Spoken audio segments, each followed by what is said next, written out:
This story takes place in the 1980s, when I was about 13 or maybe 14 years old. It was a summer afternoon in July, and I was hanging out with my friends, about 5 boys and 2 girls, in the park. We sought relief from the heat in the shade of a huge tree, drinking soda from glass bottles. I don't remember exactly who all was there. I only recall that our group of friends, who all lived nearby, was joined by a girl from the other side of town. She was a friend of one of the girls, and her name was Wilma. She was a friendly, cheerful girl with a round face and large, curious eyes. She wasn't with us every afternoon, but when she was, it was always fun, never dull.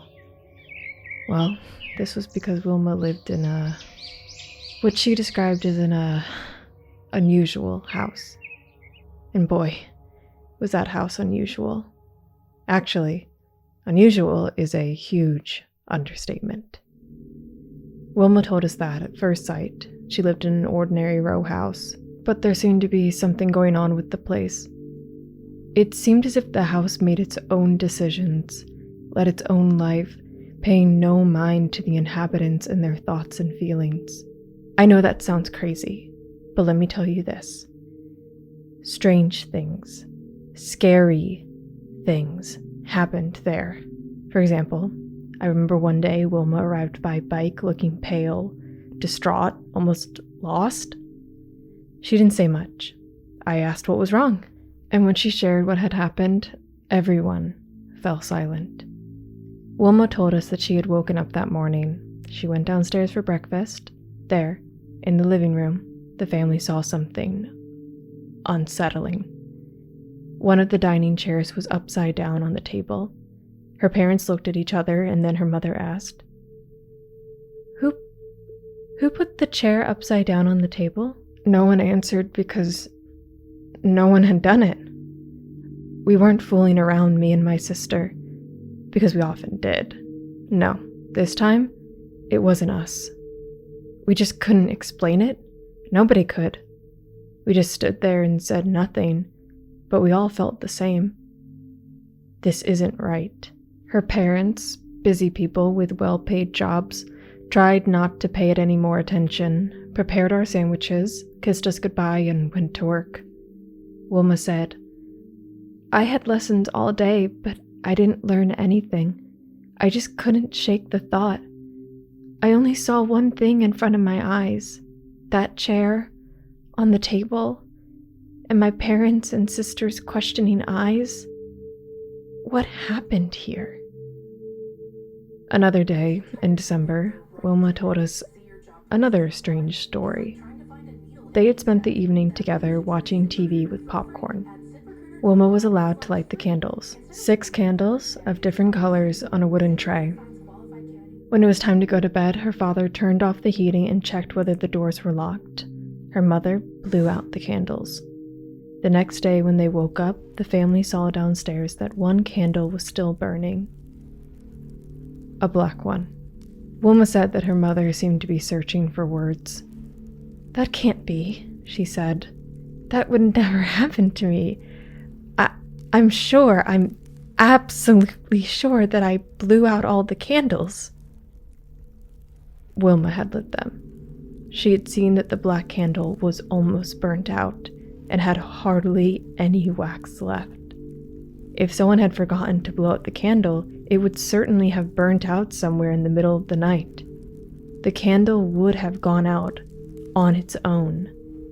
Someone from the group said, What are you trying to say? Wilma replied, The candle can't light itself during the night. That can't be. Someone must have lit the candle. Someone or something. We looked at each other. I remember shivering and wondering whether I should be scared or feel pity for Wilma, or both. I already mentioned that Wilma's parents were busy people with demanding jobs. They worked long days and had shifting schedules. Often, when Wilma came home from school, she didn't know if either of her parents were home yet, and therefore, to avoid being locked out, She always had the house key with her. The following incident led to Wilma's parents selling the house where their children were born and raised and that they loved so much. One day, Wilma came home from school. She told us that it must have been around 3 in the afternoon. She unlocked the door and went inside, as she always did. She called upstairs, as often one of her parents was still working in the study. "I'm home. Is anyone there?" she called. Her father responded, "Hi, honey. I'm upstairs. How are you?" Wilma hung up her coat and threw her bag in a corner. She asked if she could have a Coke. Her father agreed. "I'm almost done. I'll be downstairs in a minute." Wilma started on her homework. After 15 minutes, she went upstairs to grab a dictionary, walked to the study, and knocked on the door. When she opened the door, she froze. There was no one there. An hour later, her mother came home, and then at 5 o'clock, her father. Her father had never been home. This incident upset Wilma so much that she no longer wanted to be in the house, in any room. Her sister also experienced strange, inexplicable, and downright eerie things in the house that could not be explained. Coincidentally, around this troubling period, Wilma's father was offered a job in another city. The house, with its unexplainable events, was sold within a week. I no longer remember which city Wilma moved to. I don't remember exactly how old she was. I don't even remember what her sister's name was. I only know that the house they lived in was a place I would never dare set foot in my life.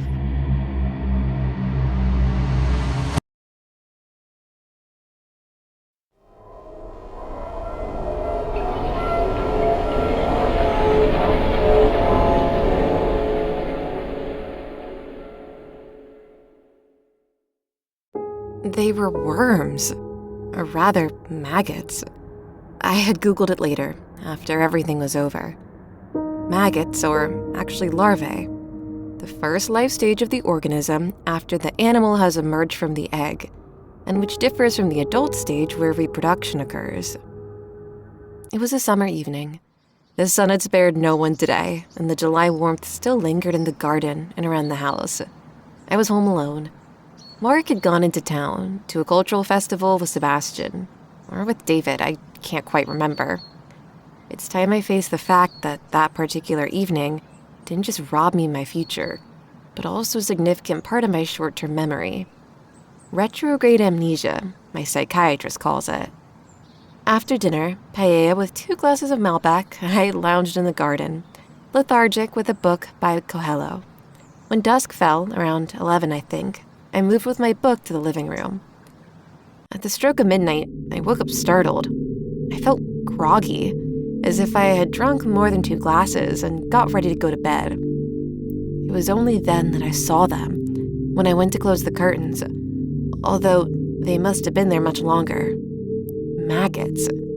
There were no more than a dozen, stuck to the glass like yellowed stickers. They crawled towards the upper window frame. At first, I just stared at them, at their pale bodies, bare and wrinkled, at their silk wriggling, searching for a sheltered spot to quietly transform. Then my gaze drifted to the tiles, the doormat. They were everywhere. A spilled bag of rice that had miraculously come to life. They were crawling towards the house. I didn't want to call Mark. I'm not one to get scared, not at all. As a child, I had a terrarium, a gift after months of pleading for my 12th birthday, filled with lizards and a tarantula. Moreover, Mark had been looking forward to this evening for a week, and let's be honest, maggots are utterly harmless. But there were more and more of them. There were so many. And where were they coming from? I picked up my phone from the table. "How should I know?" said Mark. I could hear his annoyance through the phone, mixed with the buzz of an excited crowd in the background. "I'm not an entomologist. Can't you just put on your sneakers and squash them?" You can spray the rest off the sliding doors with the garden hose. The thought alone disgusted me. Squash them? It's dark and there are hundreds. That many? I placed my hands like binoculars on the glass and peered outside. It was indeed dark, but I could see it. Did you leave the lid of the compost bin open? What did you say? You left the lid of the compost bin open, didn't you? I haven't touched it and I see that it's open. He sighed. Maybe I forgot. This morning, when I threw out the trash, I don't know. What kind of trash? I don't remember. Is it okay if I hang up? The show is about to start. I want you to come home. What? But things are just starting to get lively here. They're crawling inside. What? He said. I've sealed everything hermetically and yet I see them here. They're crawling across the floor inside. A muffled curse, a crackle. Half an hour, he said and hung up. He just stared at the glass as if it were a transparent painting. Jesus, he said. He looked at the wads of kitchen paper on the floor. I said, I had to kill them with something. Jesus, he said again. I tore a piece of paper from the roll. Here, I pointed to a table leg. Another one. Mark's mouth hung open. The glass was littered with crawling vermin. Stay here, he said. He turned around, disappearing through the front door and reappeared in the garden. I watched as he clumsily attached the garden hose to the outdoor faucet, cursed and threw the thing away. Broken, he mimed. I made a gesture of, it wasn't me. Saw something move in the corner of my eye and found one by my left foot. I wrapped the paper around its body and heard something snap.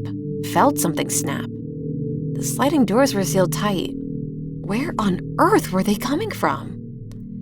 I watched as Mark filled a bucket with water, impatient and annoyed. He walked to the sliding doors and threw the water onto the glass. I remember it barely helped. I remember the creatures seemed to brace themselves, determined not to let go. I think Mark spent an hour with that bucket. Dozens of splashes fell silently on the glass. Eventually, he fished brightly colored bottles from the cabinet under the kitchen sink. Turn off the light, he said. Maybe they're attracted to the light. Aren't they blind? I asked his back. Turn off the lights. He disappeared again through the front door.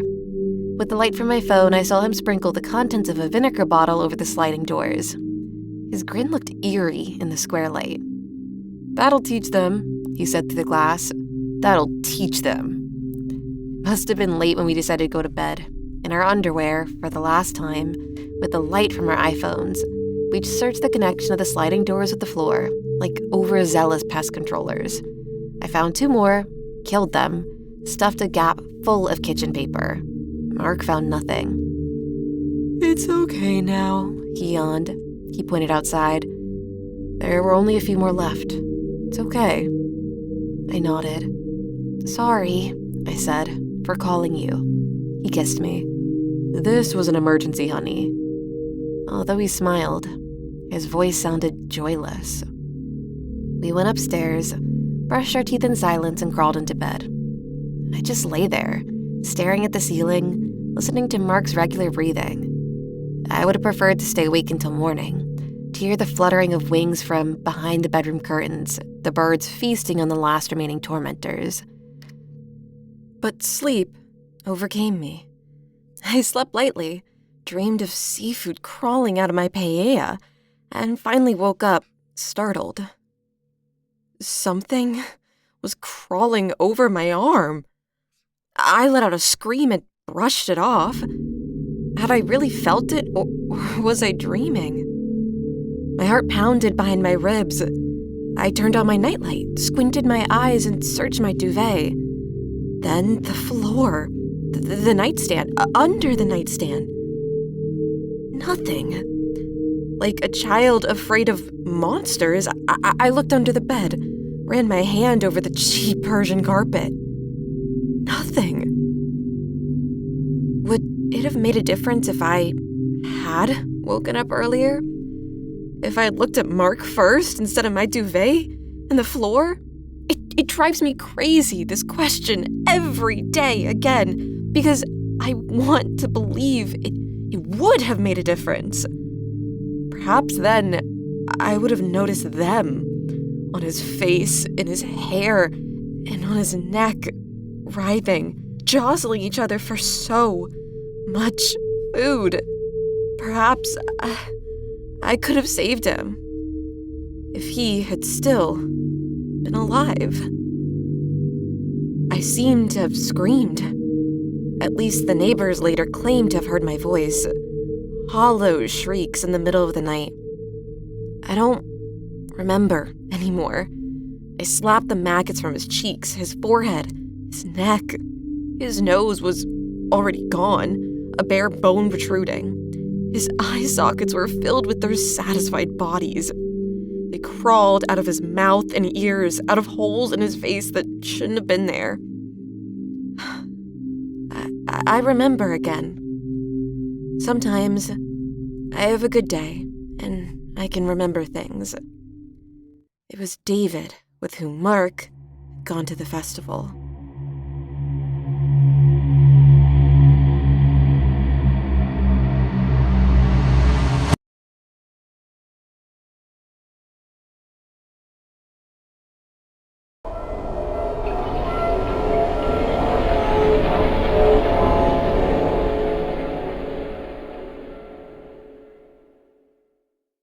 This classic ghost story takes place in the 80s, when only landline phones existed. Phones with wires in a living room, and maybe one in the bedroom. Location: an old country house in the English countryside. November. A wet, windy autumn evening. In this old country house lived Roland and Alice, a newlywed couple and parents of newborn twins, a boy and a girl, Jacob and Rose. Their new responsibilities and intensive care for the children meant they had little time for each other in recent months. Roland had suggested going out for dinner in a nearby town, a half-hour drive from their home.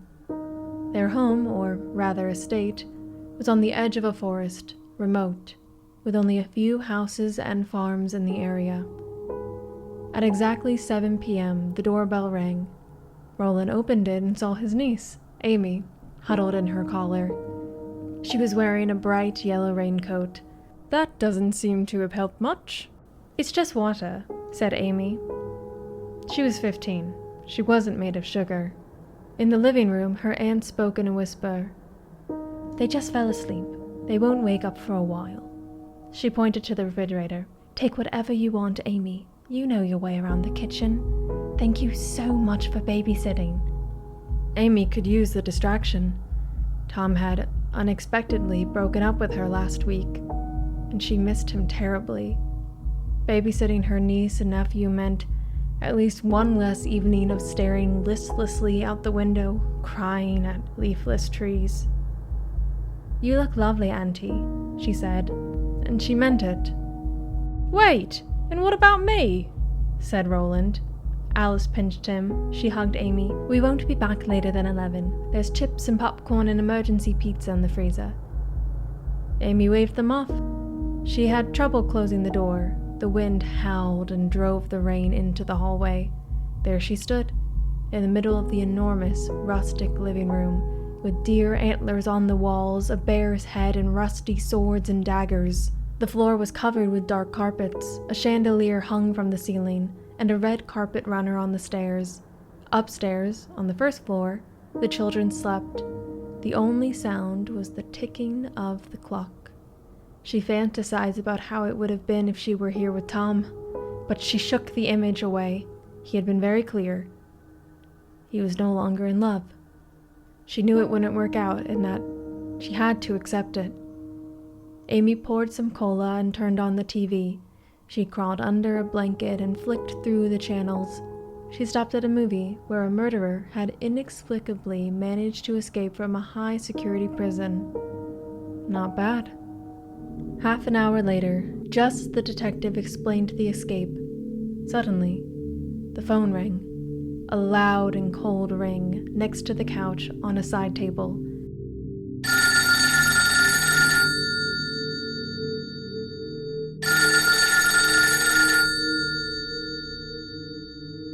Amy looked at the phone. She let it ring a few times and then realized she was the only one in the house. At least, the only one who knew how to pick up the receiver of a phone. The house of Roland and Alice Brown. Amy speaking. There was no response. She only heard a slight rustle and, if she listened closely, soft, regular breathing. Hello? Amy looked at the receiver in her hand. She had always found it strange when people who misdialed didn't bother to say so. It can happen, right? She placed the receiver back on the hook, found chips in the kitchen, and was just in time for a scene in a dark interrogation room. Exactly 10 minutes later, as the wind clearly turned into a light storm, the phone rang. Amy turned around. She let the phone ring. 5 times, 10 times, 20 times, and then picked up the receiver. She said nothing. The same regular breathing, then a voice.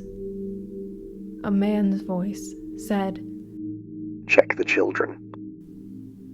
Amy said nothing. She tried to place the voice, to recognize it, but it was a whisper. There wasn't enough sound in his voice. What did you say? "Check the children." Who are you? Why should I? The receiver in her hand suddenly felt cold. She looked from the stairs to the dark landing and listened. Nothing. The children were sleeping. If something were wrong, she would hear it. She walked to the stairs and listened again. Dead, quiet. There was nothing to...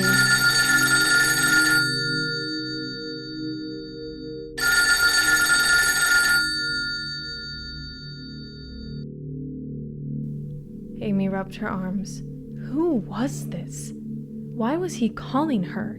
She didn't even know how long she let the phone ring, but after 2 minutes she couldn't stand the sound any longer. Hello? A sigh. An impatient exhale. "What's taking you so long?" She tried to recognize the voice. Was it Tom? Trying to play a prank? Trying to make up in some incomprehensible, boyish way? No. She was certain. This wasn't Tom. It was a man. An unknown, impatient man. She bit her teeth and gripped the receiver. Who are you? "There's something terribly wrong with them. With the children." What are you saying? What is... "Check the children." Amy stood up. If there was really something wrong with the children, it would be her fault. She was the babysitter and had the responsibility. She walked up the stairs, but halfway. She froze. The man kept calling her, but how could he know if she was going upstairs or not? Amy ran to the front of the house. She squinted her eyes. The view through the window was blurred by the rain. It was pitch dark. She peered outside but saw nothing but long swaying silhouettes, nothing but trees. There was no one. She ran to the other side of the house. No one. But that didn't mean there couldn't be someone hiding. She closed the curtains, locked all the doors, opened a kitchen drawer, and found a large, serrated knife. Then the phone rang.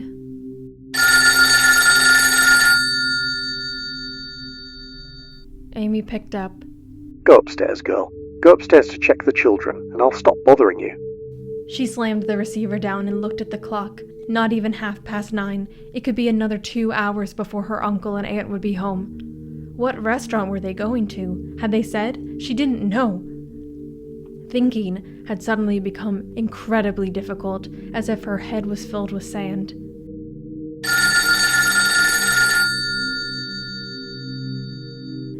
Amy picked up the receiver and immediately put it back down. Without thinking, she dialed 112. A woman answered and asked how she could help. Amy's voice was a whisper and she stumbled over her words, but she was connected. "Waterwick Police Station, John Watterson, how can I help you?"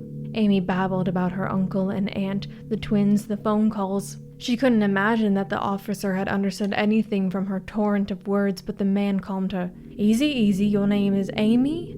Calm down, Amy, please. Don't worry. This kind of harassment has been happening a lot around here lately. Bored teenagers telling you all sorts of things to do. Here's what we'll do. If you get another call, we'll trace it. We'll then pay a visit to the caller. They'll be taken into custody and fined. Their phone will then be disconnected. He paused. How does that sound? Amy felt the pressure of her chest ease. She nodded, realized the officer couldn't see her. Thank you. Thank you, Mr. Watterson. John. Call me John, Amy. Now, let's hang up, okay? The sooner you get another call, the faster we can catch the culprit. She hung up.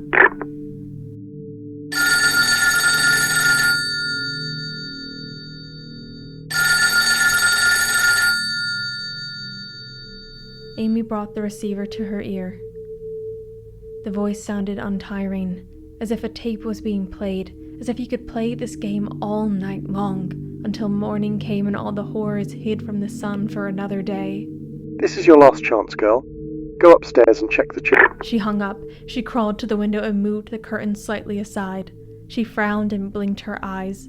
A flash of lightning briefly illuminated the garden. Nothing. There was no one to be seen. She waited. It felt like an eternity until the silence was broken. Amy, it's John. Listen, forget what I just told you. We've been able to trace the phone call. Amy, you need to get out right now. The call is coming from... For a moment, she thought she was going to faint. Inside the house where you are now. The receiver fell from her hand and clattered onto the tiles. She turned sharply and ran down the hallway to the front door. Locked. She had bolted it. Where were the keys? Where had she put the keys? On the table? Next to the couch? She had to go back into the living room. Her legs felt like rubber, as if she were dreaming. As if this all was a nightmare and she could wake up any moment on the couch by her aunt and uncle who had returned from the restaurant.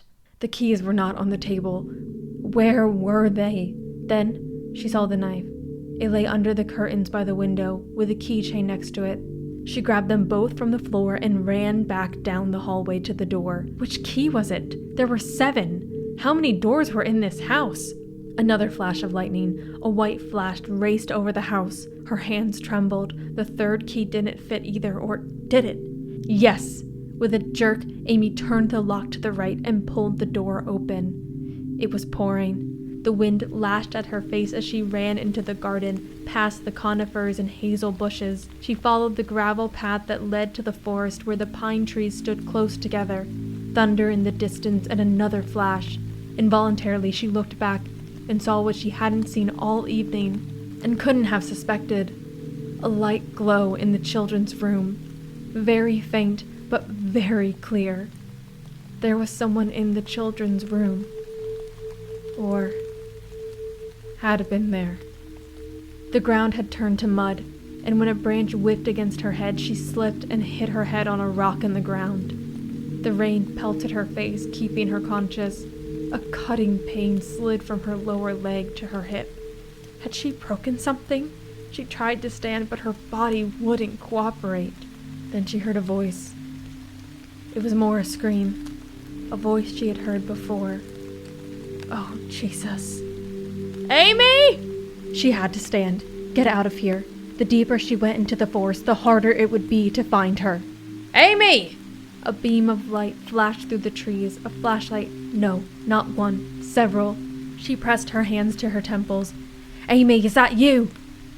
She tried to pull herself up by a rock, and then saw it. Police officers. In the distance, on the west side of the house, she saw the flashing lights of 3 cars. The voice was now so close that she saw the face it belonged to. Amy, I'm John. You're safe now. He knelt down beside her and gently took her in his arms. A second officer draped a blanket over her. With a wide berth, they walked to a car parked further from the country house. John helped her into the car and tried to reassure her by repeating his words, like a mantra, You're safe now. You're safe now." Amy began to cry. She saw she was covered in mud. Her pants were torn and a trail of blood ran down her head. The pain she felt disappeared when she saw 4 officers leading a handcuffed man outside. A man in a white... what was it? Uniform? He resisted fiercely as he was shoved into one of the cars. The car drove away. "You're safe," said John. She tried to hold on to the meaning of those words. That night and the day after, and after that, and after that.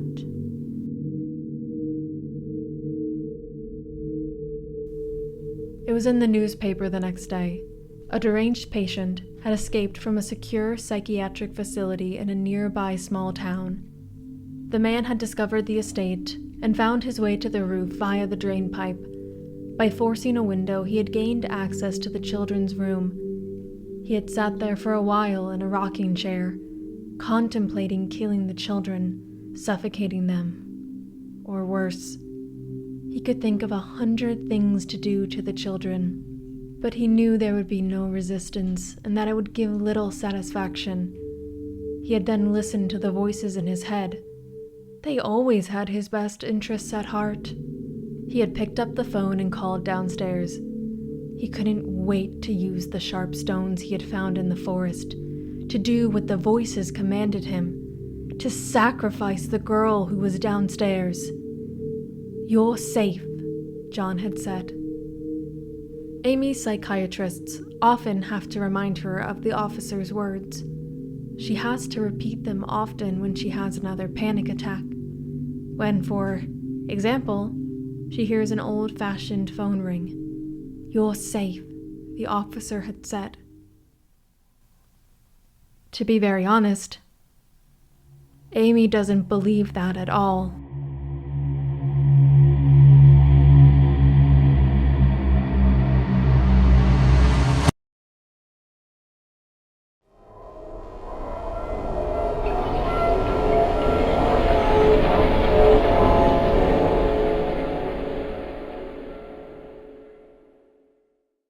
This is a true story. It happened to a friend of mine about 3 years ago. Her name is Nicole. She must have been around 24 years old at the time, and when she told me, I could only laugh sheepishly. I didn't believe her story. It was something out of a movie. A horror movie. I didn't believe a word she said, until her story was in the news the next day. Nicole worked in a hospital not far from where I live now. She was a nurse.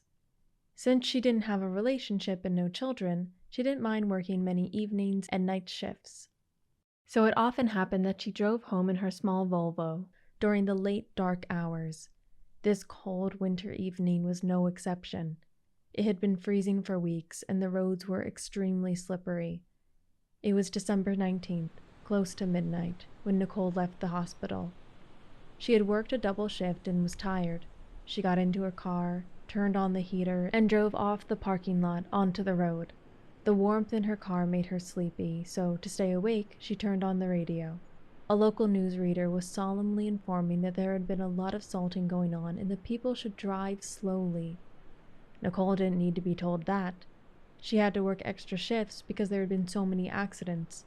Drivers sliding off the road, hitting trees, or worse, other cars. She had never seen so many head injuries and dislocated shoulders in 1 month. She wanted to take the ramp to the highway when she saw the officer in a roadblock with signs, "Closed off." Nicole could barely see if it was a man or a woman. The cold had the head tucked into the collar of the coat.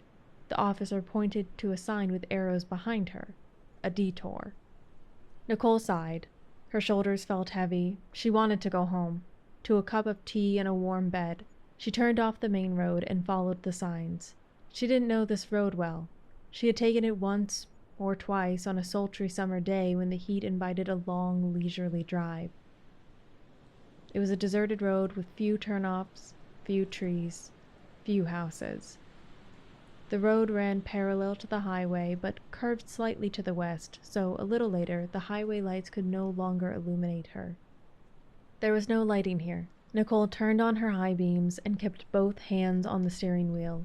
Her gaze focused on the road that dissolved into the darkness like a lit-up triangle. She heard the snow crunching under the tires, her breath fogging up the windshield. Then she saw it. A car. In front of her, on the side of the road, in a ditch. Here we go, she thought. A skid. She slowed down. If she hit this car, the road would be blocked, and everyone would be stuck in the cold. That would be a nightmare. She drove past the car at a crawl. She saw the car lights were on, but there was no one to be seen. It was only after she passed the car that she realized that she had been holding her breath. Relieved, she looked in her rear view mirror behind her. Then she froze. On the side of the car, on the ditch side, something lay on the ground. No. Someone. Nicole stopped. She could clearly see the outline of a body, a head, long hair lay tangled on the ground, arms spread out, palms open. Whoever was lying there had probably slipped and needed immediate help, if she was alive. Nicole left the car idling and got out. She put on her hood and shuffled towards the car. The road was as slippery as a mirror. Hello? No answer. Her heart pounded between her ribs. Was she too late? She stopped for a moment to let a car pass. When it glided past her, she was almost enveloped in darkness. Only the car in front of her was bathed in a faint golden glow. She could see it well now. It was unmistakably a woman. A thin layer of snow covered her body. Are you okay? Are you hurt? Slowly, Nicole squatted down by the head. She brushed the hair away so her face came into view. Then she turned to stone. This was not a woman. It was a doll. Nicole didn't need to think anymore.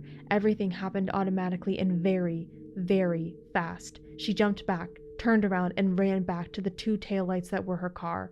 A doll rattled in her head. A doll to lure people. It wasn't an echo she heard. Behind her were heavy footsteps that were getting faster, a panting breath. She was almost there. Just as she seemed to slip, she grabbed the door handle and pulled it open. Thank God the car was still running. She hit the gas, and as she closed the door, she heard a scream. A mixture of anger, pain, and frustration. She saw it clearly in her rear view mirror now. A dark figure. It had to be a man, on his knees on the ground. Nicole's hands trembled. Her breath rattled in her chest. She decided not to drive home but to her parents, only 10 minutes from where she lived.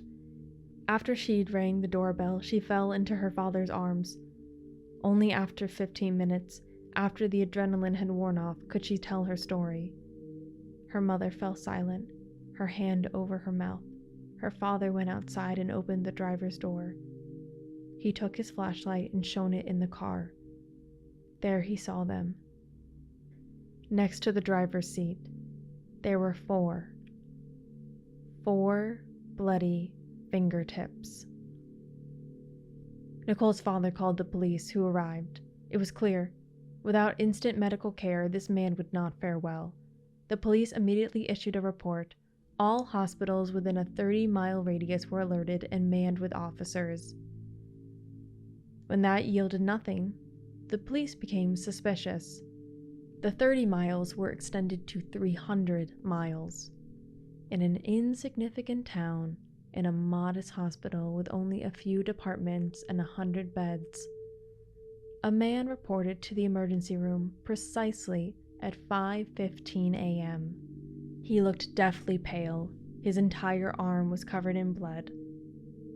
He was missing 4 fingertips and was arrested. Nicole still works in the same hospital. She only works day shifts now.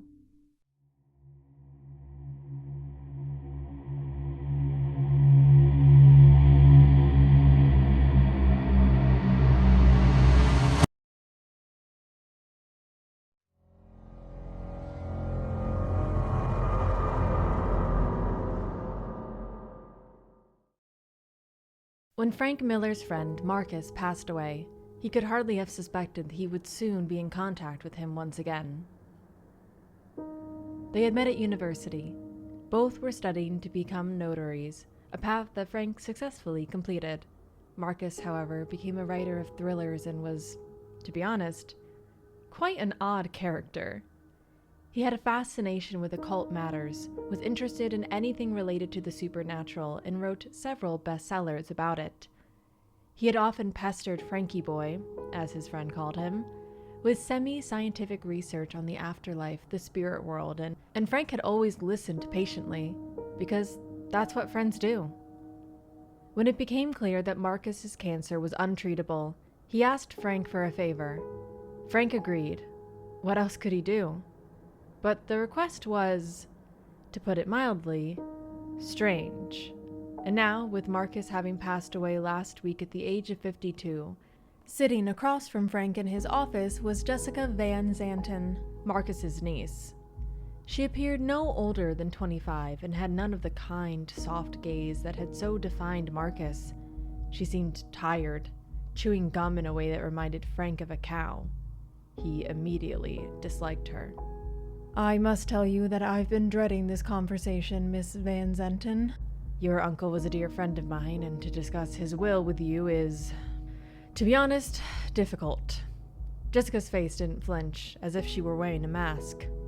She sighed. "Let's get to the point. Why am I here?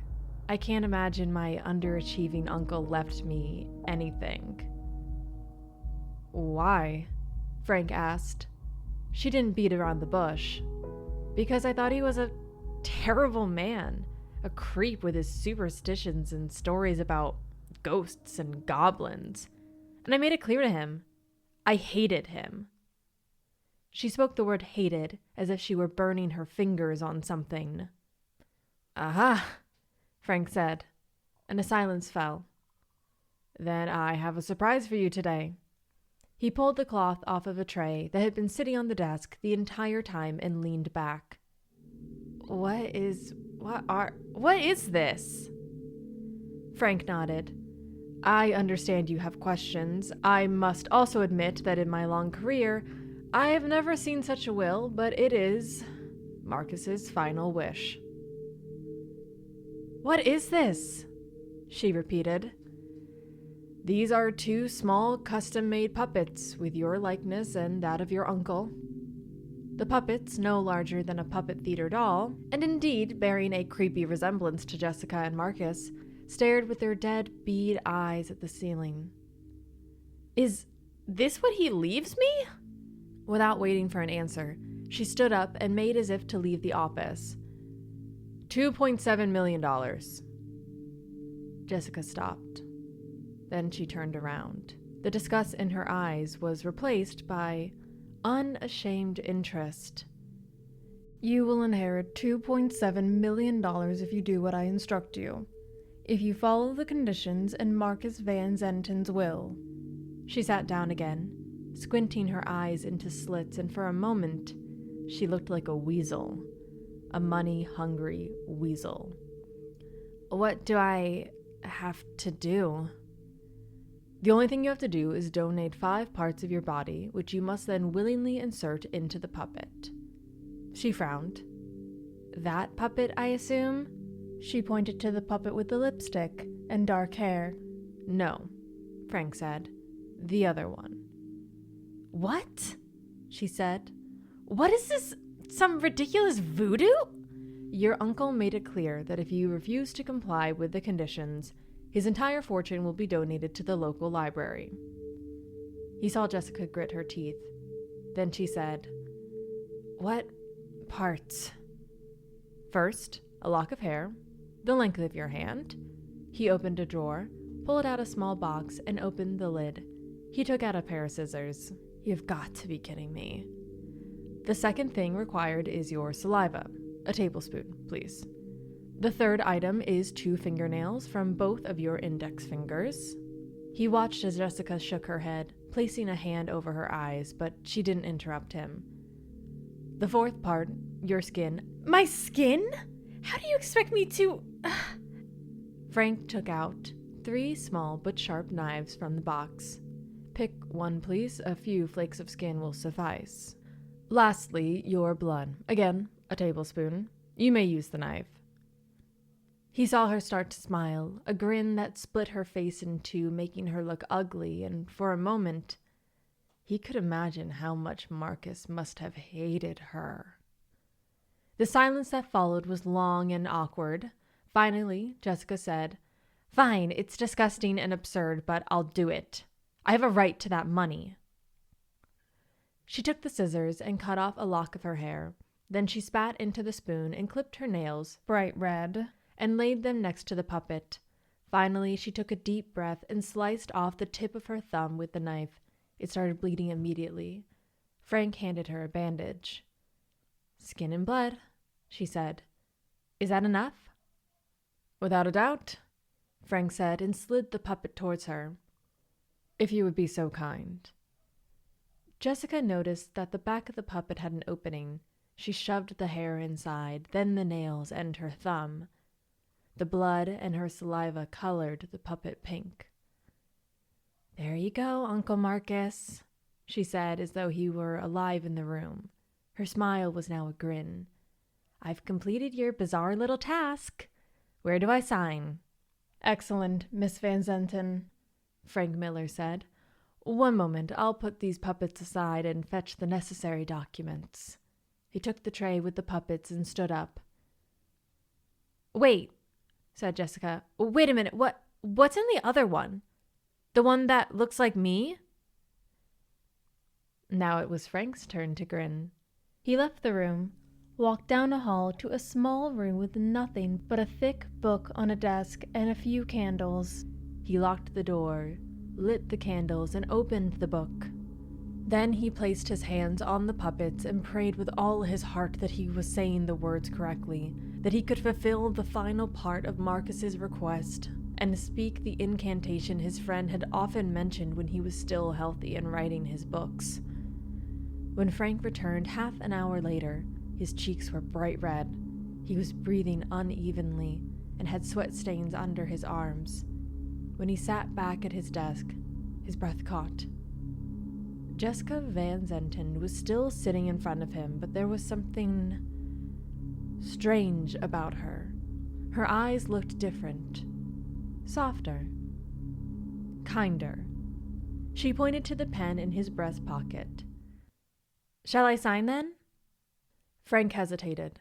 Then he handed her the pen and pointed to the document that read signature. Jessica Van Zenten smiled a warm, attractive smile. "Would you fetch her driver's license from her bag, Frankie boy? I have no idea what her signature looks like."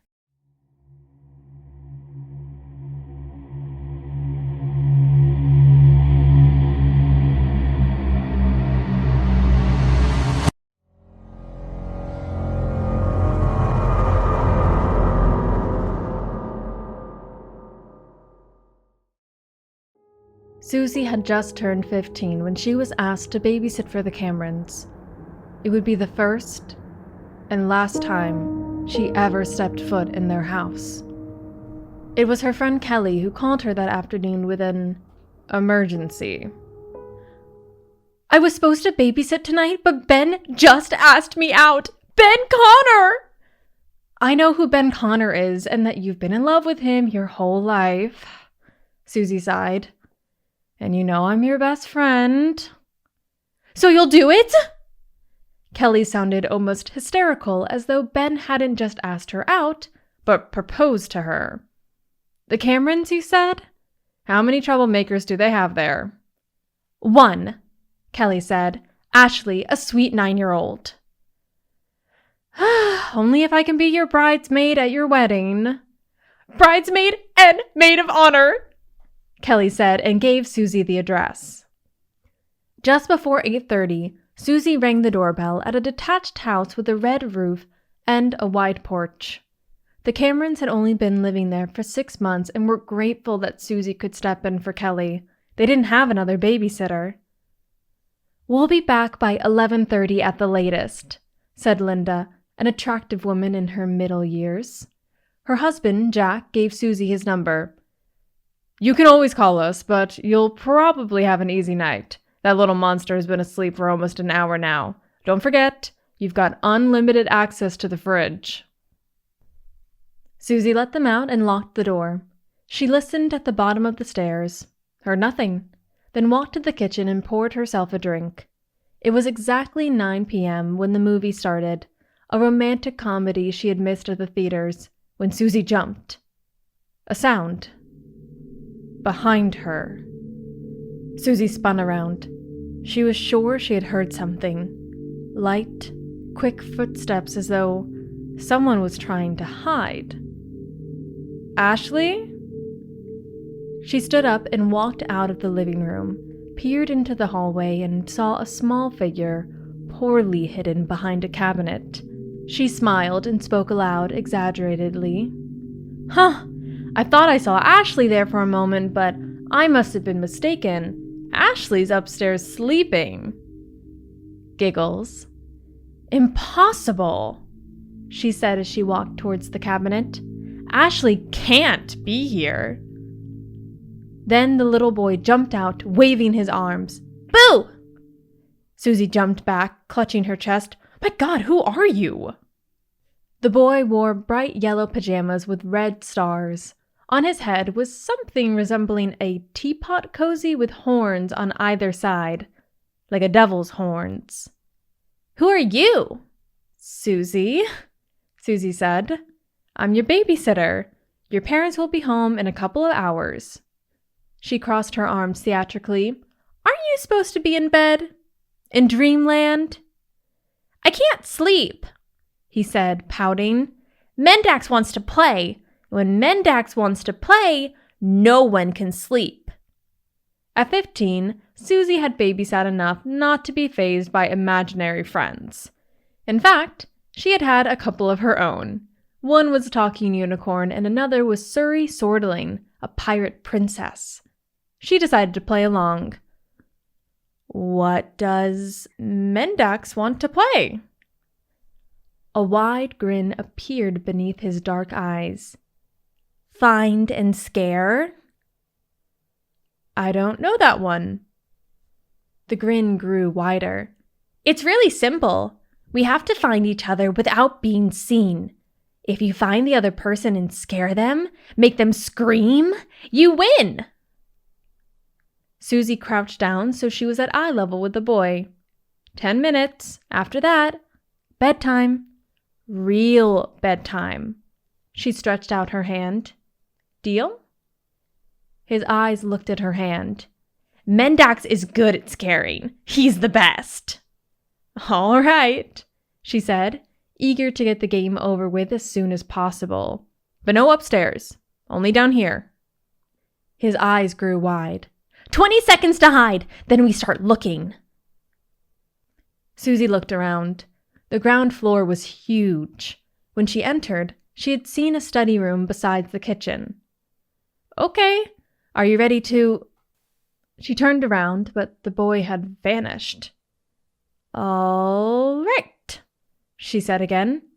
Here we go. Susie sneaked out of the living room, through the hallway past the cabinet where he had been hiding, stopped to examine it, opened the doors, and saw only a few coats hanging inside. She pushed the coats aside, climbed into the cabinet, and closed the doors softly. She barely fit. She smiled in the dark. After sitting in silence for 4 minutes and hearing no sound, she pressed her fingertips against the wood. The door was cracked open now, and she could see into the long hallway. Nothing. No one. Just as she was about to leave the cabinet, she froze. A sound. A muffled sound. In the cabinet. Her heart pounded in her chest. Even though she was in the dark, she saw it clearly. The walls were growing. They seemed to stretch and elongating as though Susie had suddenly gotten drunk or was hallucinating. And there it was, in the far upper corner of the cabinet. 2 red eyes, glowing in the dark like torches. Susie screamed. She pushed against the doors, but they didn't budge. A thud, a fist on the left door. Nothing. The cabinet was locked. The eyes glowed brighter, and Susie could now see the face. A grinning mouth, a crescent of teeth jutting out crookedly. From the mouth came a low growl. "Found you," said the monster. Another scream. She called the boy's name and pounded on the door. Who was this? What was this? What had she gotten herself into? The eyes came closer. The grin grew wider as the monster said, "Mendax 1." Susie's weight against the door made her fall. She tried to grab onto something, missed, and hit the floor hard with the back of her head. When she came to, no more than a minute later, the boy was above her, staring into her face. "You lost! Mendax won." Susie shot up and crawled away from him. What was that? In the cabinet, what the hell was that? The boy shrugged. "Mendax," he said. "Who else?" Susie saw her fingers trembling, her throat as dry as cork. "Whatever sick joke you pulled, this stops now. You're going to bed. Now. And I'm calling your parents. I'm not staying here another minute." Another shrug. "Too bad. Will you come back next time? It was short, but Mendax liked playing with you." A shiver ran down her spine. "Not in 100 years!" She grabbed her phone and pointed at the stairs. "Not in 1,000! Now go!" When the boy had disappeared into his room, Jack answered the phone. Without explanation, Susie told him and Linda to come home immediately. She hung up and rubbed her arms until she heard a car drive up the driveway. "What happened?" Jack asked. "You're shaking," Linda said. Susie clenched her teeth. I just don't feel well. I'm sorry, but I want to go home. I'm sorry," she repeated. "Was it Ashley?" Linda asked. "Did she do something? You can tell us honestly." Susie felt a chill. She narrowed her eyes. What did you say?" That you can be honest. Really, we just want you to." No, before that. You said she?" Linda exchanged a glance with her husband. "That's what I'm trying to tell you. If Ashley woke up and started teasing you, then..." "Ashley is..." Susie began. "Ashley is a girl?" Her head spun. It felt like her throat was slowly closing up. Jack frowned. "Susie, are you okay? You look as white as a sheet. Oh, look! Someone's awake!" Susie looked up. At the top of the stairs stood a little girl in a lavender pajama, holding a stuffed rabbit in her hand. She sleepily gazed down at Susie. "Who's that, Mommy?" Without saying anything, Susie walked past Ashley's parents, threw open the door, and slammed it shut behind her. The cool evening air hit her face. As she was almost out of the garden, she stopped. She didn't want to, but she had to. Something was pulling her, like a magnet. She turned around. The door was still shut, but through the window of the room on the first floor, she saw him looking outside. The boy, or whatever it was. He grinned and waved, very slowly, and as he laughed, his eyes glowed.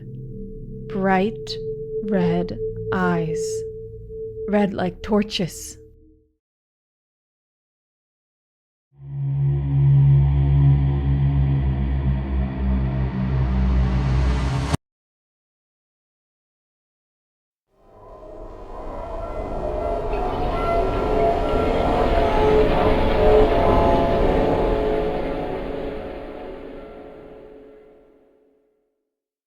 My name is Kim, and I think if it hadn't been for my sister, I would have killed my colleague, Charlie. I'm actually pretty sure of it. My sister's name is Jamie, and the story isn't really about her. What I have to say about Jamie, though, is that she, from a young age, has been drawn to paranormal and supernatural forces. It started when she was very little, with cartoons about magic and wizards, but as she grew older, 13, 14, she began to take it seriously. She learned to read tarot cards, studied about occultism, and was drawn to witchcraft and Wicca. And couldn't stand our parents' worried looks anymore, she moved out. Although we are as different as night and day, I love her, and we're in close contact. She's one of my best friends.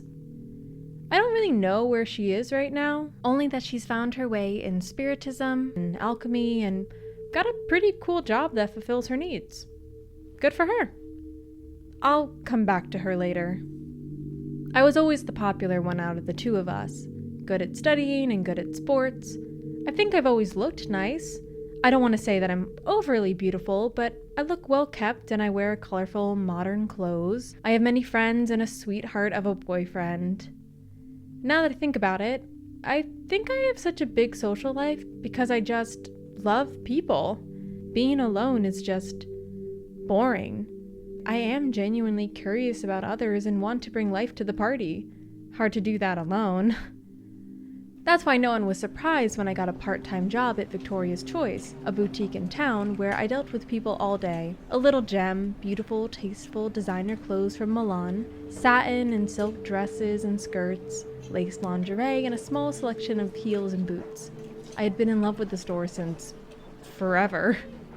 Before Victoria herself told me I was hired, and I jumped for joy. I rarely went there. The clothes aren't cheap, and the women who always browsed around there had an air of, "Don't come near me. You belong in the bargain bin." Yet Victoria must have seen something in me, because one day, on a Friday, it was almost closing time, she approached me. "What do you think of that dress?" I looked up. The owner had never spoken to me before. I ran my hand over the smooth fabric I was holding. "It's very nice. It's soft and firm, and there's a light orange glow in it, I believe. It's clearly tailored by hand. It's beautiful. Like everything here is beautiful." "That's very kind of you." She smiled and then said, "You can have it." I almost dropped the dress. "What did you say?" "It's for you." She tore off the price tag with a jerk.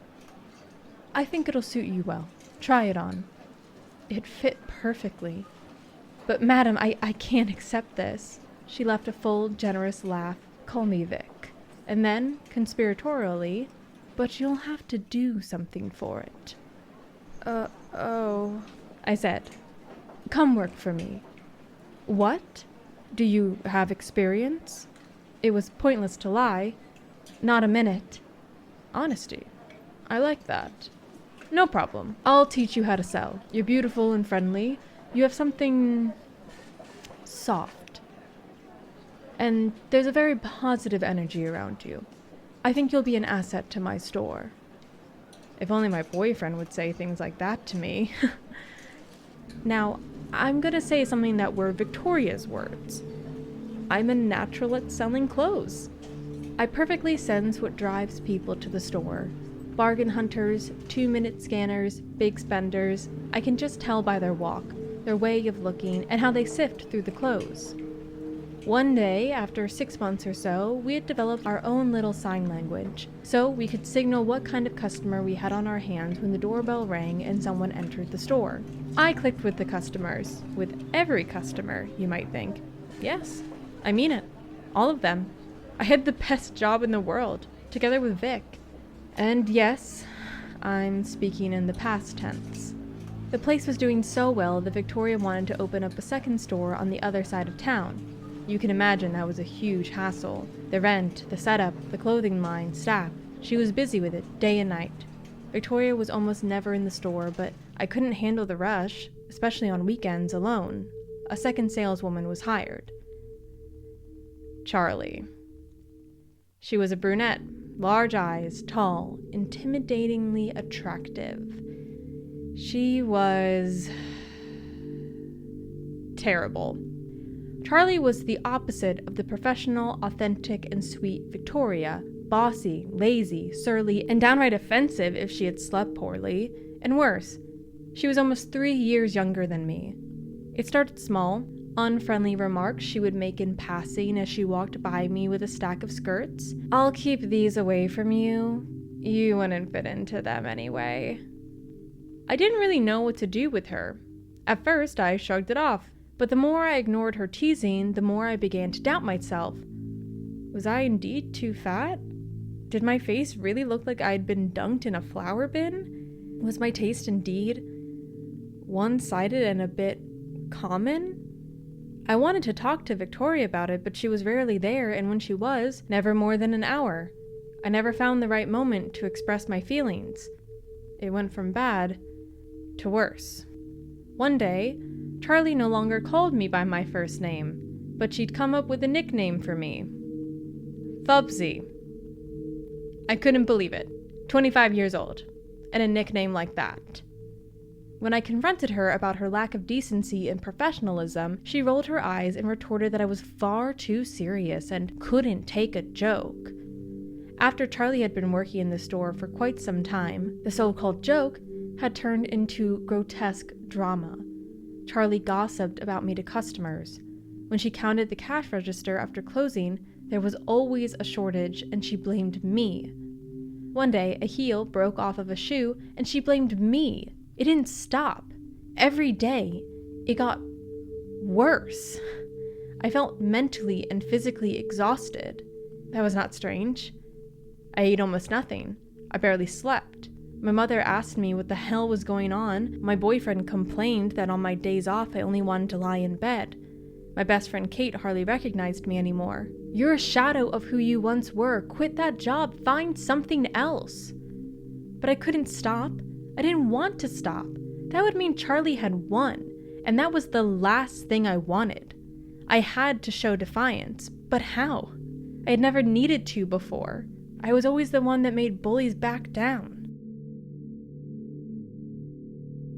I told Jamie on the phone, "My name is Elf now. You know that." "Okay, Elf, then listen," I told her, and she listened. And then my sister came up with a plan. 2 weeks later, Victoria appeared in the store. She told us that the second store was doing very well after a festive opening and that her team had earned an outing. "I'm thrilled with you all," she said, looking at Charlie. I felt small and stupid and fat, but when Victoria asked if anyone had a fun idea for an outing, I seized the opportunity. "Next week there's a huge circus in town. There are supposed to be acts with acrobats and wild animals, fire breathers and illusionists, food trucks, mobile bars. How about that?"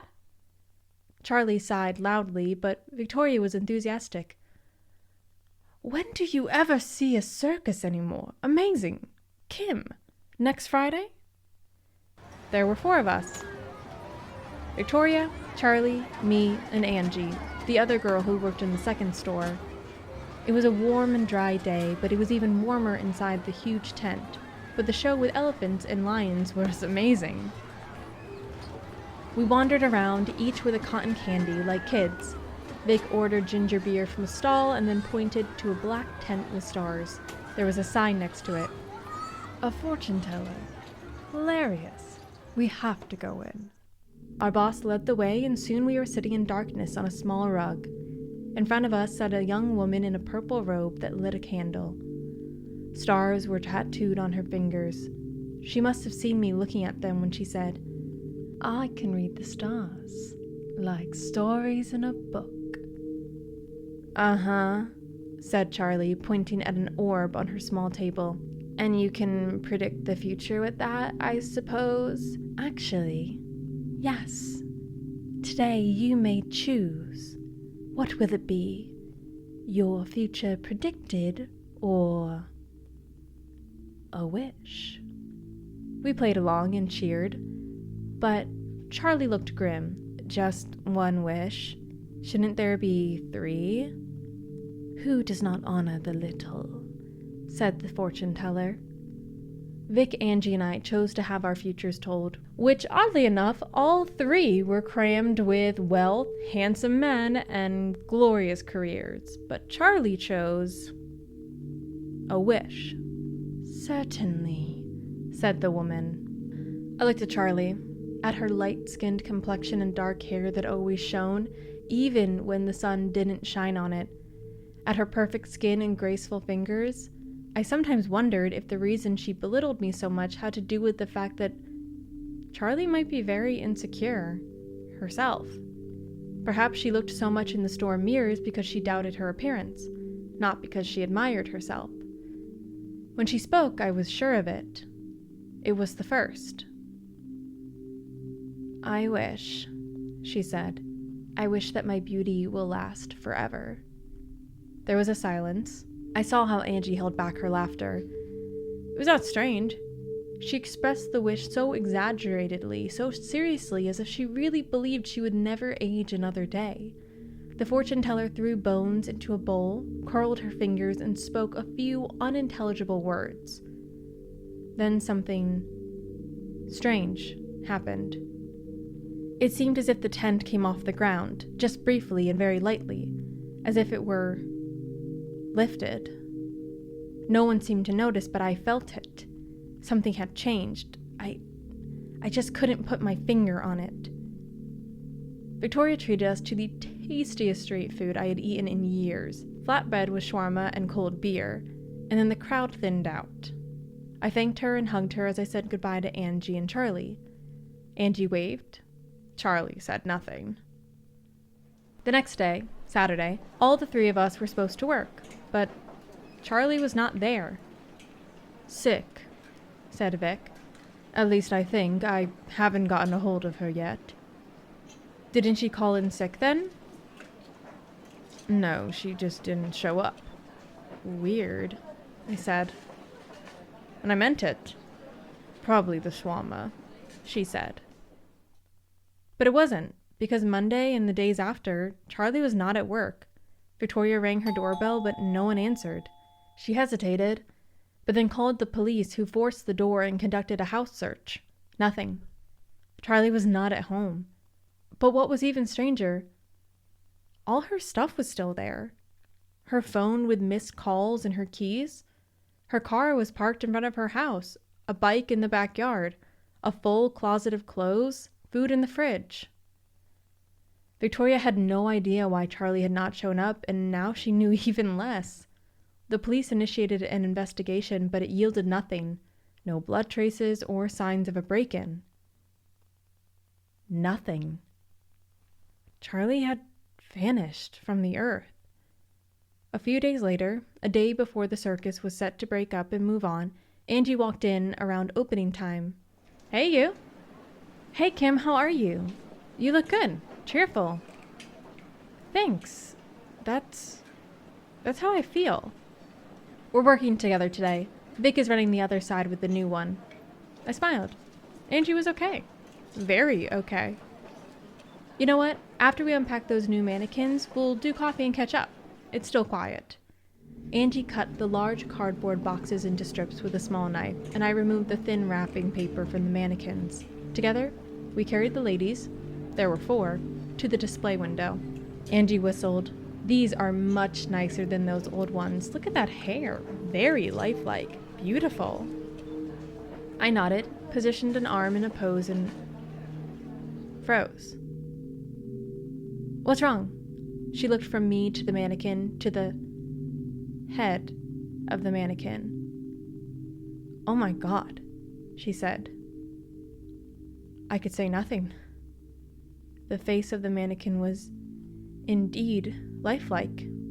It was lifelike and looked exactly like a face I knew so well, that I loathed. "Charlie," whispered Angie, "like 2 drops of water." She was right. The overwhelming beauty of Charlie was captured in a plastic doll. After a silence, Angie shrugged her shoulders. She would have loved this. She grinned. If she had been here. It was getting dark when I arrived at the circus grounds. The last visitors were walking to their bikes and cars. I pulled back the black tent cloth and went inside. "And?" asked the fortune teller. "I don't know how to say this," I said, "but I think that it worked." Elf, smiled. Her eyes shone like the moon under which she'd read her countless Stephen King novels when she was 12. "It feels so surreal. How did you ever do that? Whatever you did." Jamie opened her arms as she went to demonstrate all the magical items in her tent. Dried salamander skins, dream catchers, crow bones, thick books with black covers, purple and yellow powders in glass tubes. She winked. "I'm glad your wish came true, too."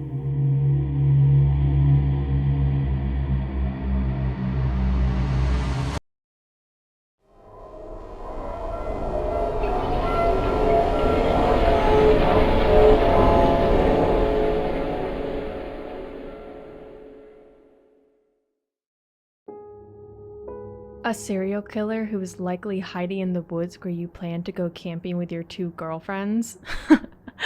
Of course that was off the table. It had been in the news for over a year. A murderer, targeting unsuspecting nature lovers, would drag his victims into the bushes at dusk and kill them with a butcher's knife.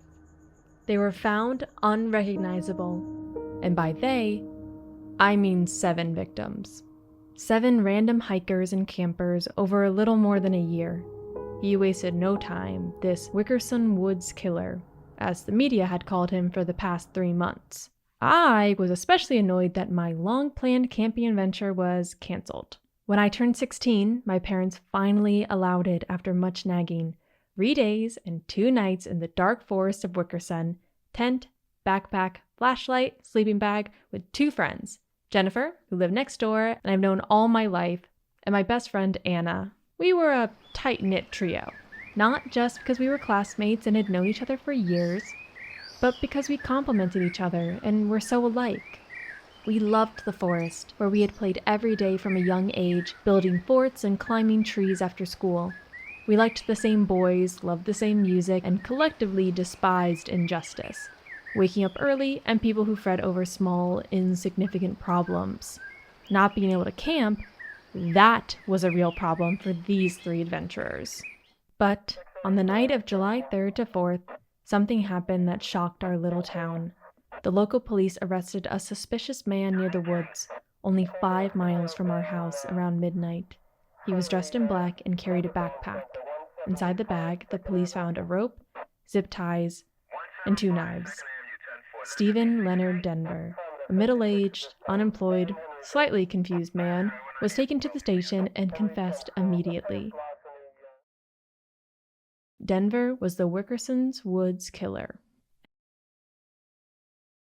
And so, nearly a year after planning our adventure, a week before my 17th birthday, Anna, Jenny, and I packed our bags. My father drove us to the edge of the forest and reiterated the 3 golden rules, which I know sounded awful, that we had agreed upon with all of our parents a day earlier.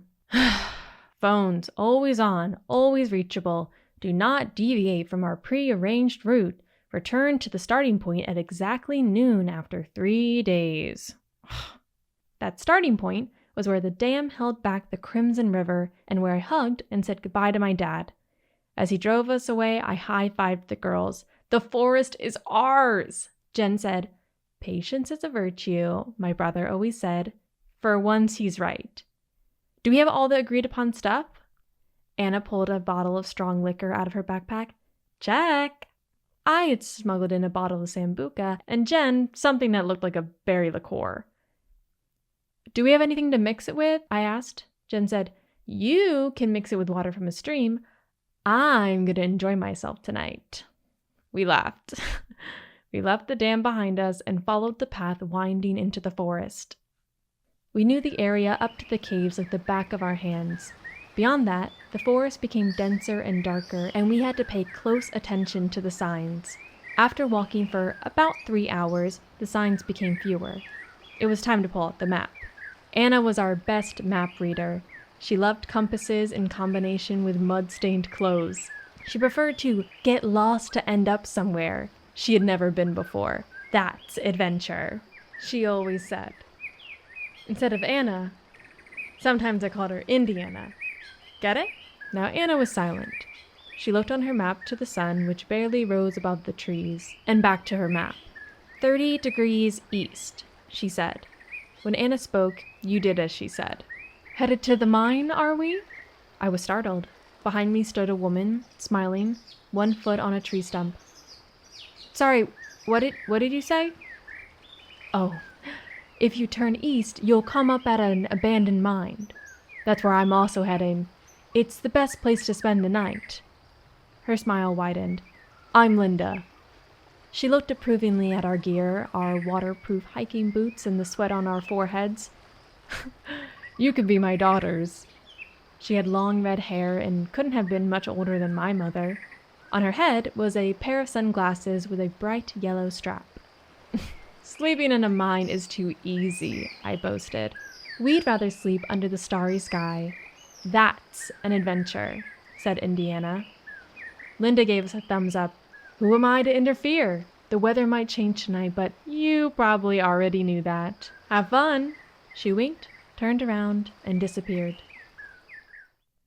We encountered more people along the way, 2 elderly sisters and a family with a child crying after falling into a bramble bush. That's how we felt when we arrived at our clearing in the forest. Like sisters. Like a family. As twilight fell, we started a fire, boiled water, ate noodles, and opened the first bottle. There's something magical about a forest. There's something even more magical about a forest in the evening with your best friends. The colors from the day fade, but you get the night in return. The call of owls, the light of fireflies, and all under a perfect blanket of stars. I toasted with the girls, leaned back on my sleeping bag, and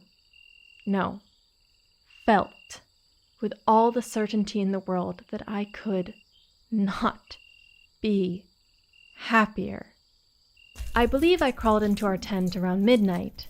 We had chosen to bring 1 large tent, a new, wonderfully light one that I had carried, which provided enough space for the 3 of us. I lay in the middle. Jen, she had drunk the quickest and the most, was already asleep, was on my left, Anna on my right. I glanced at my phone. Do you have any signal? Barely, Anna said. That 1 bar just won't stay. We shrugged our shoulders and listened. A light drizzle tapped on the tent's roof. The best sound in the world when you're in a tent in a forest. I fell asleep immediately.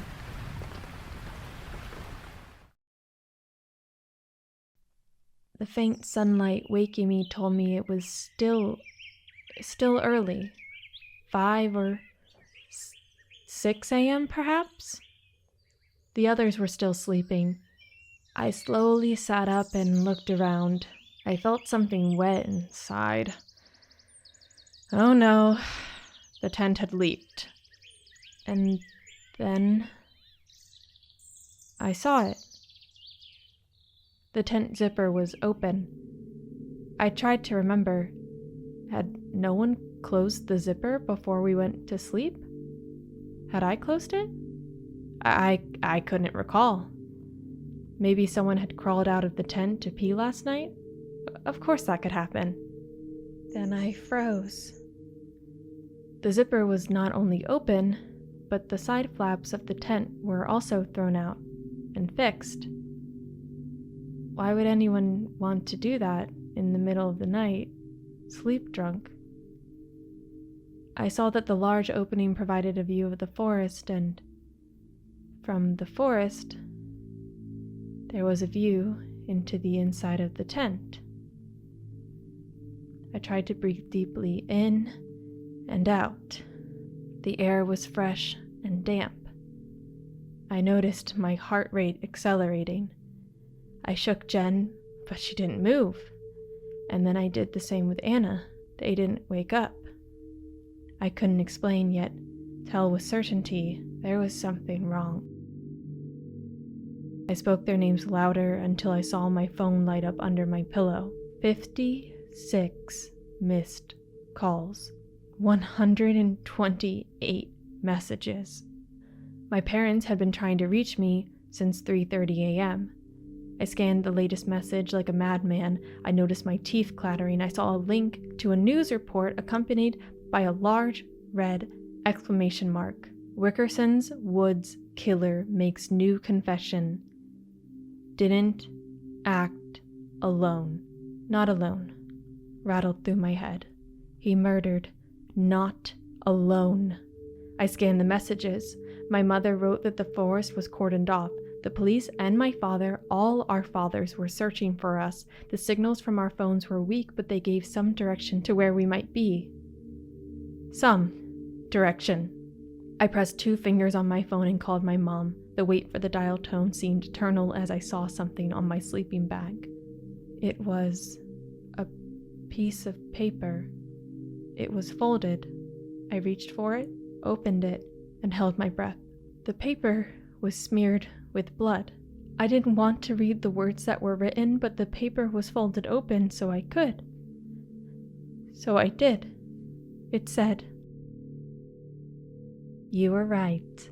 This is a beautiful place to sleep, better than the mine. And yes, there's something wrong with this picture, with your friends.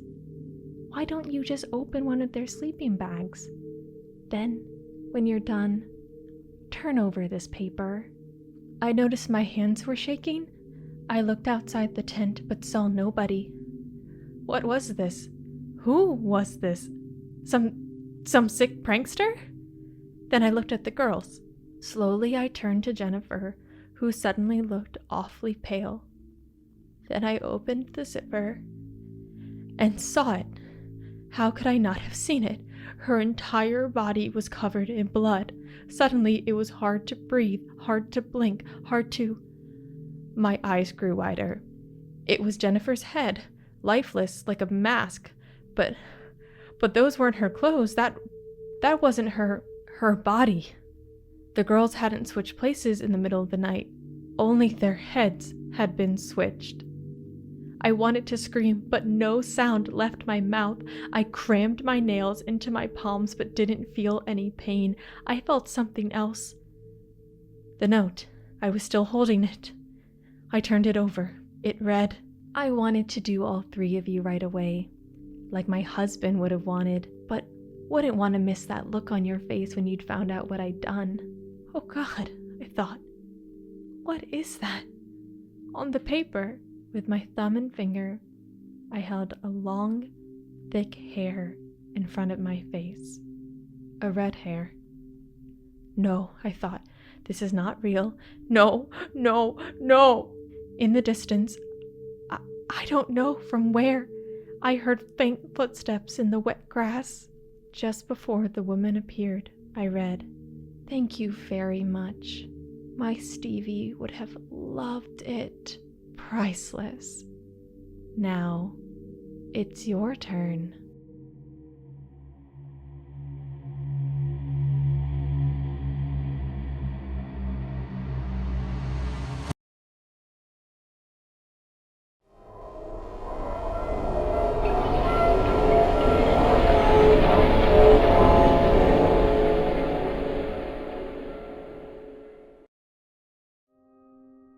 Before Matthew tried to murder me, and nearly succeeded, you could say I was the happiest woman on earth.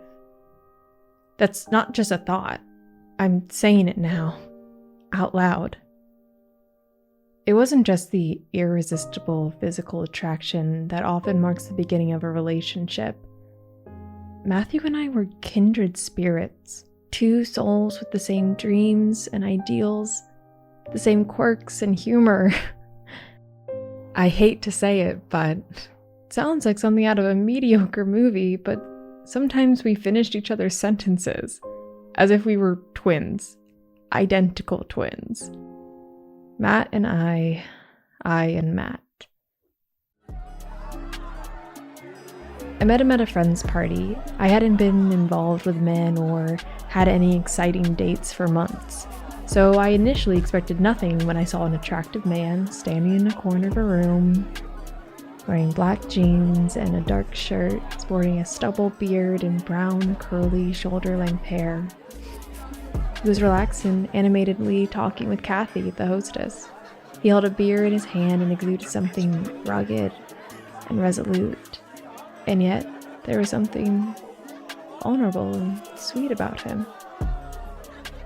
I can't remember who I was talking to or what the conversation was about, only that around midnight, as the music grew louder and the fridge emptier, I caught his gaze. 10 minutes later, Matt was pouring me a glass of wine in the kitchen, and I knew, this is the one. I won't bore you with the tales of our first romantic dates and endless summer weekends filled with sex, conversations, and laughter, because they were plentiful. No. I'd rather tell you what happened afterward. Exactly a year after Matt and I met, he moved in with me. I live in a spacious apartment on the city's edge, with more than enough room for two. I was over the moon. Matthew Clayton, the adventurous, free-spirited bachelor, couldn't wait to start living together, to begin and end each day together. I gave him a spare key with a tag on it. It read, "On the journey to something beautiful. Welcome to our home." The first months were fantastic, and I couldn't understand what my friends were complaining about when they moaned about their lazy boyfriends who did nothing around the house, left their dirty socks lying around, and had no idea what the vacuum cleaner was. Matthew was different. He had lived alone for a long time and was hugely independent. The toilet shone every day, and the kitchen was cleaner than my mom's. Every room was always, without fail, tidy. I had to pinch myself when I came back from sports one Saturday and found he had bought flowers for the 3rd time that month. Sunflowers, my favorite, and placed them in a colorful vase. Sunflower, or Sunny, that's what he called me. It sounds too good to be true. And it was. It was December when Matthew went to see a friend. I was at home, tired from a long work day, and I needed to buy a present for my father's birthday and wanted to order a book online, but my phone was dead. On the table lay Matt's phone. He had forgotten it.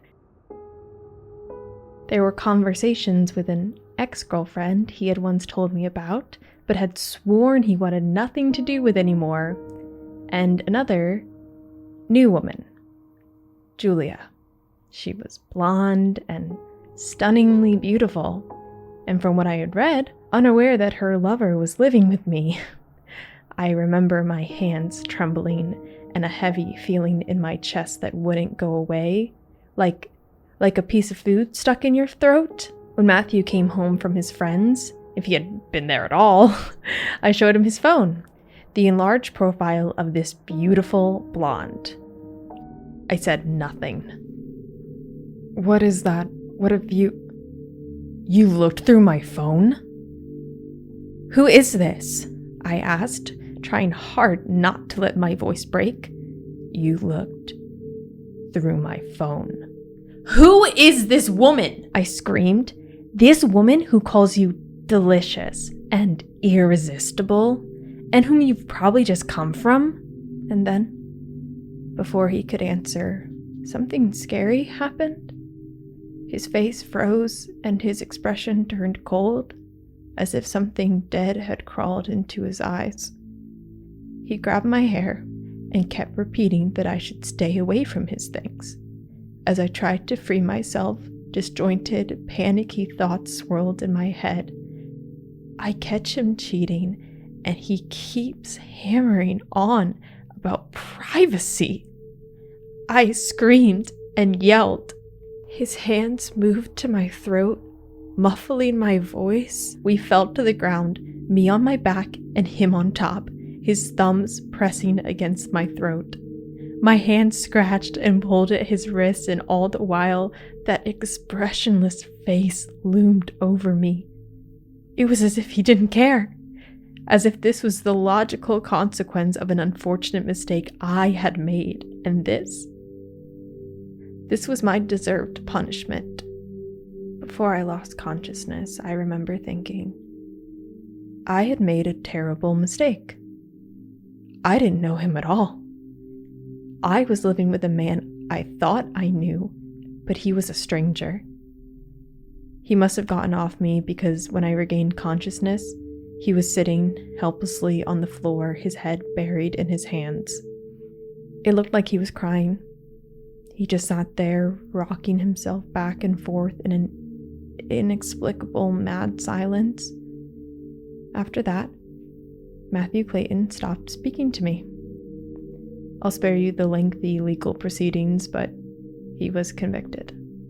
His sentence was much harsher than I had expected, but that made me feel empowered to start picking up my life again. But I couldn't. I can barely get out of bed. My body and mind are intensely tired, as if I am constantly burdened with questions and difficult tasks. But I'm not. I don't work anymore. I don't see anyone anymore. No one calls me. No one visits, as if I were the one who had tried to murder a loved one. I'm alone, in my bed, completely isolated from the life I once led. My voice is still damaged, and there are days when nothing more than a whisper comes out of my mouth, which is kind of a sad metaphor for the person I once was. I have been reduced to a shadow of myself. Shadows. That is what I must talk about now. The end of the story.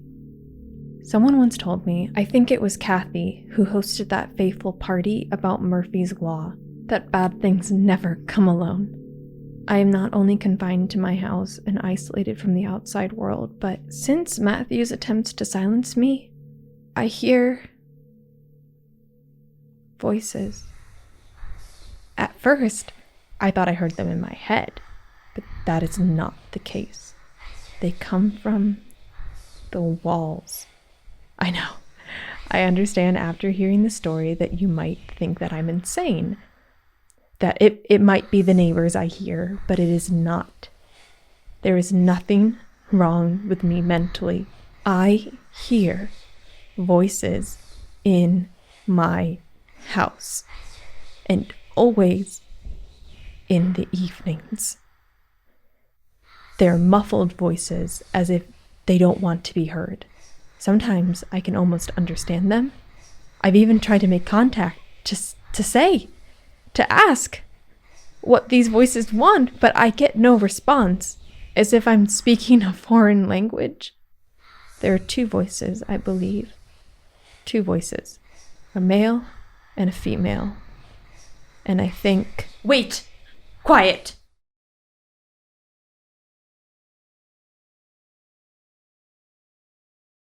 Listen very carefully. There it is again.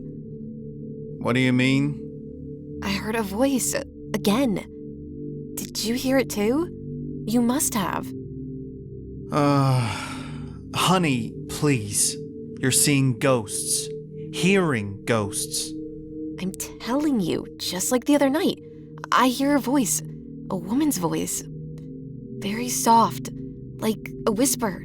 Listen. A woman's voice?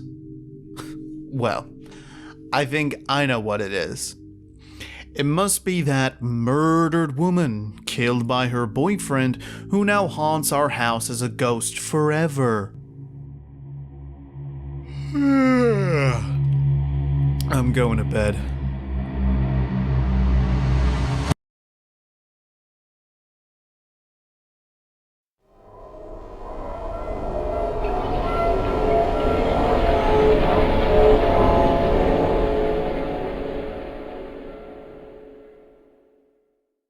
Today marks exactly 10 years since Jessica died. Or rather, was murdered. I remember it as if it was yesterday. How could I not? I was there. My older sister, Jessica. Dear, poor Jessica. We were 4 years apart. I was 10, and on that fateful evening of July 19th, it was terribly and oppressively hot. Jessica was upstairs with her two friends, Robin and Liz. Girls she had met in high school, girls who couldn't stand me, and I them. At school, they always looked at me as if I were trash. They gossiped about me and egged Jessie on. "That little sister of yours," they would say, "think we can sell her or something? Then we can buy makeup." They laughed so long and so exaggeratedly that it made me nauseous. It made Jessie and me less and less like sisters and more like strangers to each other. She became indifferent and cold. And one day it seemed like she had decided to not be my sister anymore, but rather a tormentor. Jessie and her friends, on the other hand, became increasingly close. They called themselves the Witches, like a sinister alliance sharing secrets that no one was ever supposed to know, especially not little sisters. On that sweltering evening, Jessica suddenly came up with rules. Rule number 1, you don't come upstairs. "But my room is upstairs," her friend sighed. "I mean, not upstairs in my room, loser. We don't want to be disturbed." "What are you doing then?" I saw Robin was beautifully made up. Liz was holding 2 types of lipstick. "That's for women, not a..." She looked at me, assessing my value as if I could actually bring in some money. "Toddler like you." Her friends cackled with laughter. Rule number 2, if I call you, you come. Immediately. "But you just told me I'm not allowed upstairs?" "Shut up, loser. When I call you, you come and get whatever we feel like having. Soda, chips, popcorn, or whatever." I tried to make my voice sound firm. I'm not your servant." Jessica looked at her friends and with a glance that said, "Maybe not yet." Then they laughed again and disappeared into her room. I went downstairs and looked at the clock. I had never thought I would wish my parents would come home early from a night out, but now I looked forward to crawling into my mother's arms. I still hear her voice in my head often. "Jessie is a teenager, sweetheart. She'll come along." But she didn't. I heard them laughing upstairs. I watched a movie, but couldn't keep my attention on it. I tried to hear what they were saying, but the walls kept their scheme secret. Until the stroke of 9:30. "Karen!" I startled. "Rule number 2! What? What do you mean?" "Come upstairs, loser!" They stood in the doorway. Her friends looked different than earlier that evening. Almost friendly? Jessie tried to smile. "We've thought it over." I wondered where this was going. "So, we've come up with something. We're not the worst, although you probably think we are. We've decided," and she let a pause hang, "to let rule number 1 slide." It took me a moment to understand what that meant. May I then join you?" My heart leaped. "Together?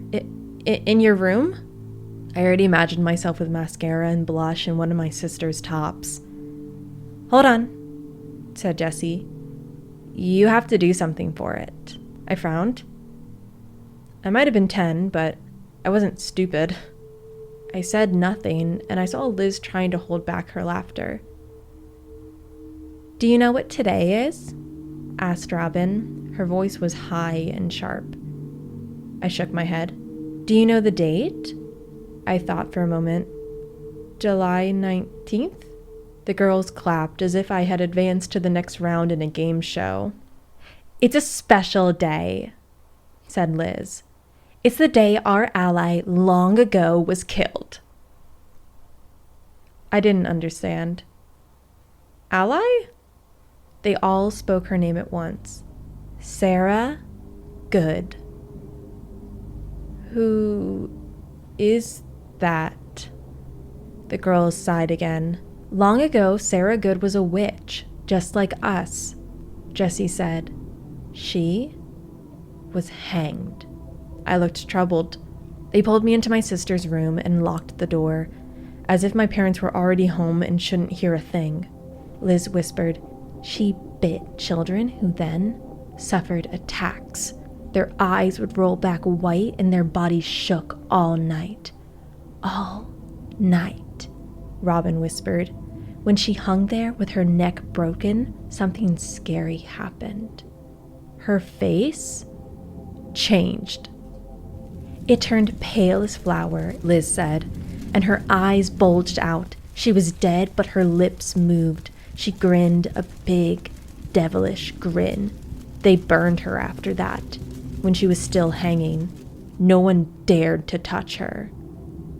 "You," Jessie said, pointing at me, "have a chance to become one of us, to become a witch." Become a witch? To become a member of this group with my sister. My head spun. They took me to the bathroom. Jessie placed her hands on my shoulders and looked at my reflection in the mirror. "Summon her," she said. What? "Summon her.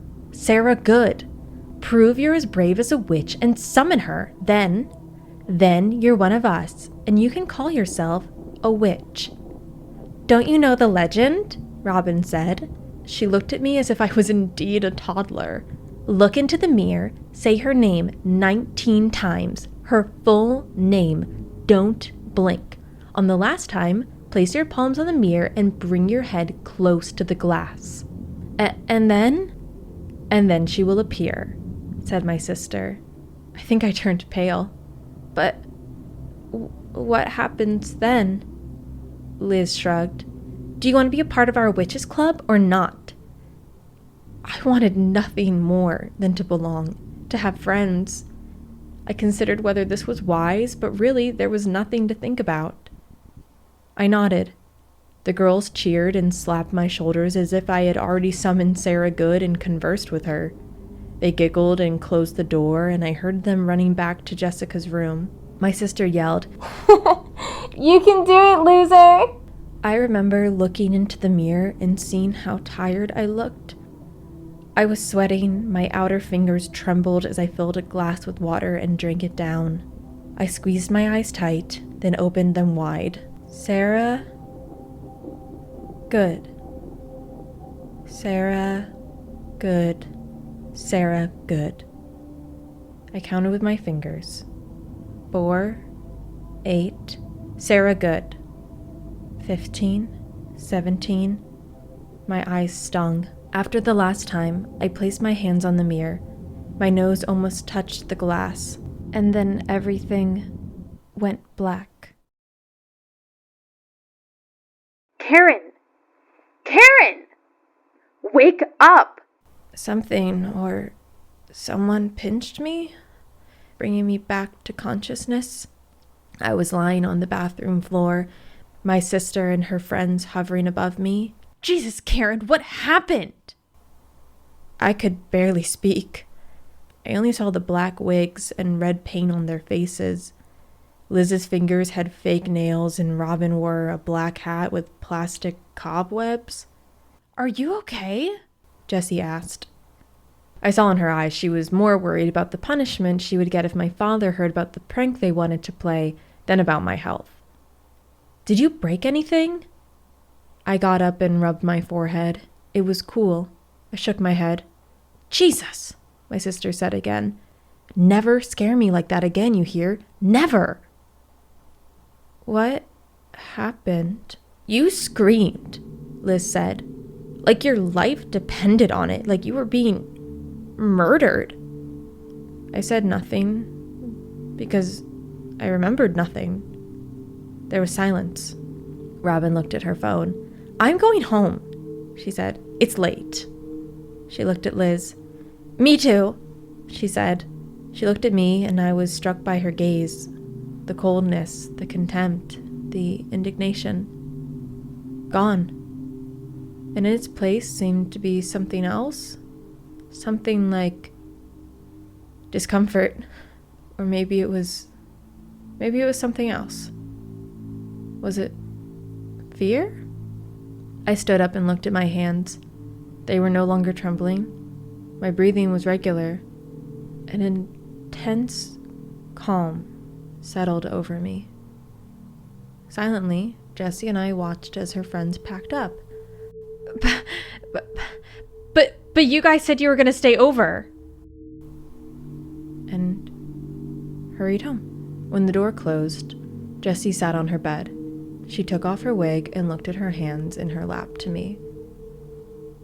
I didn't expect her to apologize for trying to frighten me with her friends dressed as witches. Her gaze was devilish. She spoke softly, but I clearly heard what she said. Don't think for a second that you're one of us now, Karen. You're a loser. And you'll always be a loser.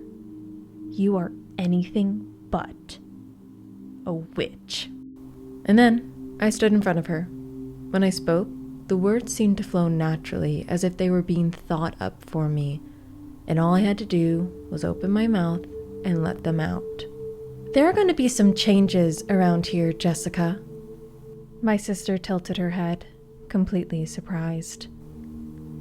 There are going to be some new rules. You're crazy. Rule number 1. You're crazy! What happened in that bathroom? I saw Sarah Good, I said. At least, I thought that was me. And you know, my voice continued, she looks like me. Jessie tried to stand up, but I pushed her back onto the bed. Rule number 1, you're going to shut the hell up. I saw her face contort. Go away. Go back to your own room. I'll tell Mom and Dad. I saw fear slowly take hold of her. Rule number 2, you're gonna bleed until you can't anymore. You're crazy. You're nuts. Crazy! I'm not crazy. I'm a witch.